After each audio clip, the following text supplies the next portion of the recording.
Ooh, ooh, ladies, gentlemen, gamers, fellow Honkai Star Rail and Firefly lovers. Welcome back. We are back once again for a 2 a.m. special where, excuse me, we are here to finally start our drip marketing coverage of the Dahlia. Now, if you know anything about the Dahlia, you will completely understand why I have mentioned that Firefly lovers should be excited here. And that's because allegedly, not really allegedly, realistically, the Dahlia is bringing back the break meta. Now, there's a lot that we can say about this, and there's a lot we should say about this, but I am potentially very happy about this as a Firefly enjoyer. Either way, though, there is some caveats to this, and we'll go over those right now. The first things first, though, I don't fully know her kid. I mean, I saw her in the live stream, and by the way, just in like other news, kind of related to the Dahlia, but kind of not. The first tragedy I think that occurs with the Dahlia is the fact that the Dahlia's patch is the last patch of version 3, 3.8. That is the last one. And obviously, Star likes to split up the patch in two sets, the first half and the second half. And this patch is basically an extended patch where for 8 weeks, excuse me, for 8 weeks we're basically getting like not too much in terms of content. And this is where I guess the assumption is, and part of the explanation, is that Hoyo is working very hard and very diligently on 4.0, and this is where they kind of tease some of it too in game. I think they said we're going to plan Arcadia, and it's going to be Elation related too, which is very exciting. But the first tragedy that's occurring here, aside from the patch being extended, is that the Dahlia is only going to be rollable and available for the first half of the patch. So that's already kind of unfortunate, because if they're extending the patch and we're only getting one new character, they can at least let her go on for the whole patch. But they're not doing that. Now, in a way, that could also be good if you want to save rolls, or if you not want to be tempted for too long, but in the opposite way, it can also increase FOMO, so who knows. But that's the first tragedy, that she's not on for the full patch. The second tragedy, which I think a lot of people might get hit by, especially me, is the fact that this is, like I said, right before 4.0. A lot of people have been speculating, and, probably historically rightly so, that a lot of stuff is going to get power crept. We're going to get, obviously, a new meta, God knows what it is, but at this point, Super Break is extremely old. Now, historically speaking, old characters that rolled right before a new region sometimes got to see the light of day after the region. Case in point, Sunday. Sunday released right before 3.0, and he's one of the best units now at the end of 3.0. I don't know if Dahlia is going to do the same thing, because I don't think Hoyo is going to re-go into the same niche of Super Break. This is where it's kind of like a Hyceland situation, where they released Hycelands to revitalize Dot. I think Dahlia is coming out to revitalize Super Break, but that means it's just going to be, at best, if we're following history, an alternative, not the top of the line, especially going forward, because they want to sell new units. Now, ultimately we don't know, but again, just going off history, I think this might be, and it depends, how you play the game, what you want, what you value. If you value waifu wars, if you just want to roll for your waifu and make Firefly great again, the Dahlia is great. But if you're a meta slave, unwillingly like me, then this is going to be a very big bait, because I'm half and half. I'm a Firefly glazer, but also a meta slave. So while I do want the Dahlia to have my Firefly doing great damage, because Dahlia's niche, for those who don't know, is she could make you do Super Break without breaking the fucking enemy, which is insane from a break perspective. And obviously everything in the game is going to be centered around Dahlia for this, next patch, but you can still get through it with the M4's characters too, don't worry, because they're not going to completely invalidate everyone's buying at least this quickly. But regardless, this is where it could be a gigantic bait just to get people to drain their resources more going into 4.0. So I don't think Break going forward is going to be good, and it's going to be kind of like a Rappa situation. I think Rappa really fell off extremely quickly, and while it's not going to be exactly the same, because Dahlia is not necessarily a main DPS, I think it's going to be the same thing. I think it might bring Break a little bit back for a little bit, but at best it's going to be an alternative that's not even the greatest alternative. So I think those are all the tragedies with the Dahlia, but on the plus side, she's hot as shit, her lore is crazy, and we're finally going back to Pika Koni. Anyway, after 5 whole minutes of yapping, let's finally look at her kit and see what she does. Which, honestly, this is pretty short for what I'm used to. Holy shit. Let's take a look. The sweet dream burns the She's so hot. Everflame She's so hot. She's so hot. Fragment of her existence. And the lore with her is going crazy, by the way. She keeps, like, swapping paths between destruction and remembrance, because she was a memo keeper, then she was part of Duke Inferno's bullshit, and somehow she's not killed, and I hope they really go into that. Like, did Acheron spare her? Who knows? But hopefully we'll see. The story, honestly, for 3.8, even though it's supposed to be, like, you know, just filler story before 4.0, it looks really cool. Because it's Pikakoni. Remembrance. Along its path, blossoms of betrayal rise and my god, she's so hot! To the dreamscape no one remembers. And she has a devil tail. Bro, her boobs are crazy. Dude, she's crazy! And her ult is literally her just like ejaculating. The Dhalia. It's her just like coming. Oh, Black Swan! Black Swan! The best part about Black Swan in her is that they said, like, her and Black Swan are, like, frenemies. They're, like, competitive friends, kind of. Who's also rumored to hopefully this gives us great lore. Friend. Can you tell me where you got that information? From her! What for? I'd like to fix the source of the incorrect memories people have about our relationship. I love Black Swan. Like you two have a long history. Black Swan is so hot, too. All the memo keepers are fucking beautiful. Let's talk about something else. The Dhalia is a fire character following the path of Naeli, with the unique ability to deal break damage before enemies. Oh my god, there's Firefly! When she uses her basic attack, the Dhalia deals fire damage to one designated enemy. I'm absolutely in love with her theme and her color palette. It's like all like ghostly theme. It almost reminds me of the Pokemon Chandelier, I think it was called, from, you know, the hit game Pokemon. It's like, it's just like the blue flames. I fucking love them. Using her skill, the Dhalia dark and emo, dealing fire damage to one designated enemy and adjacent targets. Okay, so she has Blast. Also, she's gonna make mono fire teams insane. Weakness break efficiency increases. So basically, she's replacing if she's doing weakness break efficiency, she's kind of replacing Ron May. Toughness reduction taken by enemy targets before they are weakness broken can be converted to super break damage.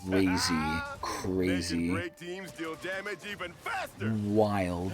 The Dhalia seems like quite a capable and reliable teammate. They didn't go over her ult. Perhaps, yo, Black Swan was like, yo, you glazed it there. Being capable and reliable. Love Black Swan. She's so hot. You. Oh no! And this is where this is the sad reality, right? Once they become rollable characters, they're really almost never likely to be bad to the main character. I can't name very much Hoyo characters from any other games that's a rollable character that's like bad or evil for too long to the main character. Obviously, we've had villains switch sides, case in point Sunday. But typically speaking, if they're a rollable character, they eventually become good, or they were good all along, or, you know, basically by the end, they're going to be good people, relatively, and at least to the main character, maybe not to other people. Not for her.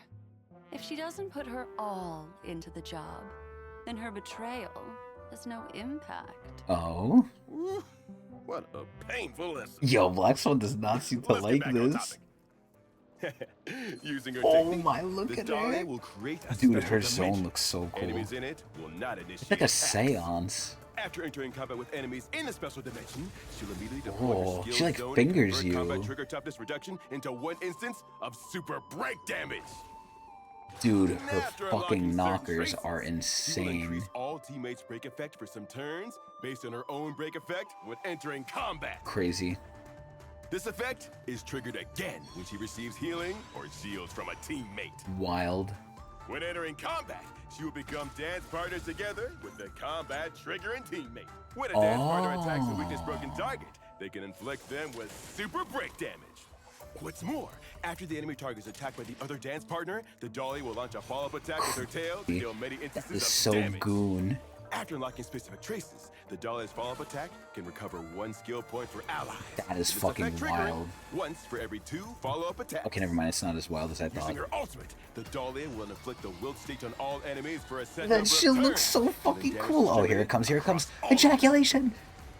Targets in the That is world crazy. It's literally her just of all coming. dance partners types and have the defense reduced.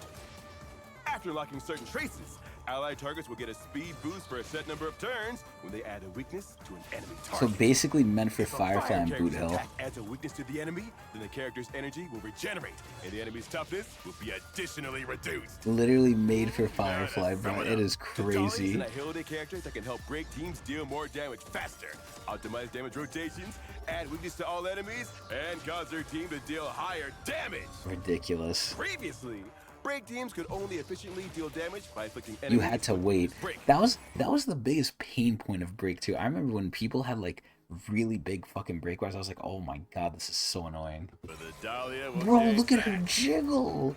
While in her skill Jiggle, zone, jiggle skin. allies can do super break damage even without breaking enemies' weaknesses. Crazy. Her traces increase ally speed when they implant weaknesses in enemies.